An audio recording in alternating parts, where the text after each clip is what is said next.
I work over at Ateneo back in the Philippines, and I'm based there. But our university has been working so heavily with GK because it sees so much in this group that is not in the books, that is not anywhere near anything out there. And so there's great interest in the university. Just for a short meeting today, 3 things I wanted to share with you. And the first thing is what you see around you. GK is really a sense of community. People coming in from Melbourne, Canberra, all over, just being together. People from 2 or 3 generations in one room. And I think that you already have a sense of what this work is really all about by just simply coming over here. Because GK can be painted as this big, not-for-profit organization back in the Philippines, but really back home, GK is really all about spending time with each other and working together, just dreaming together, not even asking whether we've got the funds for it or we got the programs for it. I mean, it's just really about a bunch of people coming together saying we're gonna do great things, we're gonna do big things. And personally, this is what got me started in GK. If it were totally up to me, I would have stayed in university and pursued my PhD, which I didn't anymore. Because I was originally teaching at university and pursuing a career there until GK came along and ruined my life for the good. So it was in 2005 when I first got involved. And it was a storm that brought me to GK. Big storm hit the Philippines. And over 60,000 people affected for most of the Luzon Island. A lot of people died. And naturally, a lot of us Filipinos went out to help by distributing relief, which is a common thing in the Philippines. A storm hits, everyone just comes together, just pull together what you have and share food. But it happens over and over again, and it so happened that the place that I went to for relief was the same place I went to back in college many years back for my immersion. And I was doing the same thing, saying, hey, 4 years ago I brought relief here. 4 years down the road, I'm still doing the same thing. I started asking the question, until when will we stop giving relief to the same people? And it was around that time that we were asking the question that our university decided, alright, it's gonna stop here. We're gonna start rehabilitating this place. It's not enough to just do something for one time. If we are truly serious about this, let's get them out of harm's way. The people that we were giving relief to, naturally they'll be hit, they live in rivers. When GK started to build homes for the people from the river to transfer to another place, I got involved. At first it was just another outreach for me. It was another project, it was another intervention that I was doing. It was good works. Not realizing that I was being dragged into something so much bigger than just 100 homes we were building. That's where I started discovering that GK at that time was already in 1,500 places in the Philippines, having built around 30,000 homes already. And the most amazing thing is, being built by very ordinary people. It seemed like the template wasn't written on paper. The template was written in the hearts of minds of people doing it. And I said, what an exciting group. What a crazy group. And I was just moving from one place in the country to the other. And what I saw in Luzon and what I will see 1,000 kilometers down in Mindanao, it's the same thing. And nothing's ever been written about it. But if it's a community, you just somehow have this power to see through one mistake to the next and really learn along the way. And it's really one thing I wanted to share with you is to start out your own journey here in Australia. You can call it any other name, but this is the kind of community that builds great things. And GK is really about ordinary people doing extraordinary things. It's really one thing I learned so much about GK. I was brought up in an environment that worked so much on credentials, that you have to earn the right to be there. GK is quite the reverse. You just have to be there and then you earn your right later on.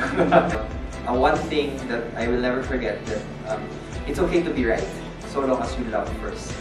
The people there knew you were right, but they didn't feel that you loved them. That's why nothing will ever come out of it here. For the next 30 minutes, I'm just hearing this lecture about how it is better to love than to be right.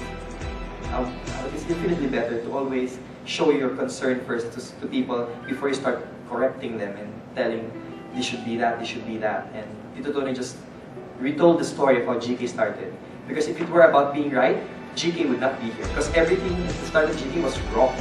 It was wrong to start in the biggest slum in the country. It was wrong to work with the most disturbed kids in the country. It was wrong to work without funds. It was just wrong to build a house, not being an engineer. It was all wrong. But what was driving it? What brought you to Tony to Bagong Silang? What brought you to Tony to work with the most difficult kids? It wasn't me, right? It was his own love for his people. And for 30 minutes, I was receiving the lecture of my life. And I soon discovered the power of that. That it is in that posture of approaching people from a posture of love, from a posture of relationship, from a posture of respect, that you begin to see the greatness in another person. And it is in seeing that greatness that you are emboldened. And that's how I think GK relies on very ordinary people. Because elsewhere, you need to prove that you're great before you're trusted with great things. To fix up much of the things that are wrong in the world, you don't need big things. That's what I'm realizing. It's really small, basic things, like just really being able to introduce each other, or just being able to know your story, my story, and being able to confidently say, hey, I know this guy. This guy's not a stranger. This guy's from this. And it's really those basic things, because it's somehow, we've forgotten that.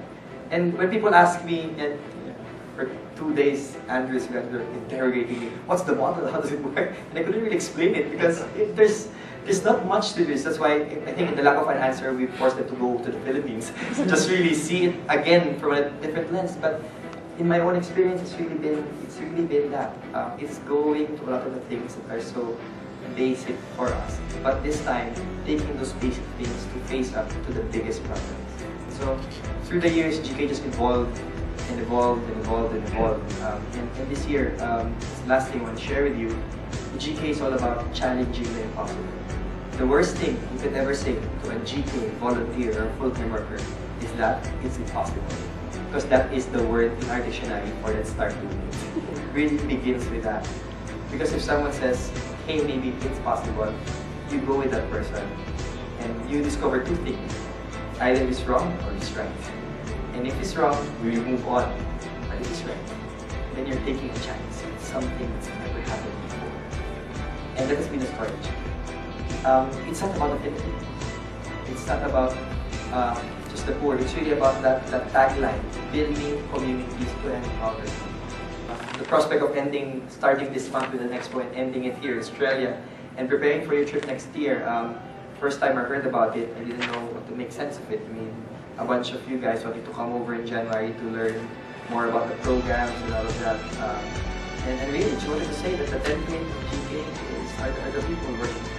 So I really wish that you would see the people back home and learn from them, because people will learn from them will eventually become templates themselves. And, you have your own problems here. I don't envy you. We have our own. But I also share that mission. If you say that there is a need to care for people here, then we are one family.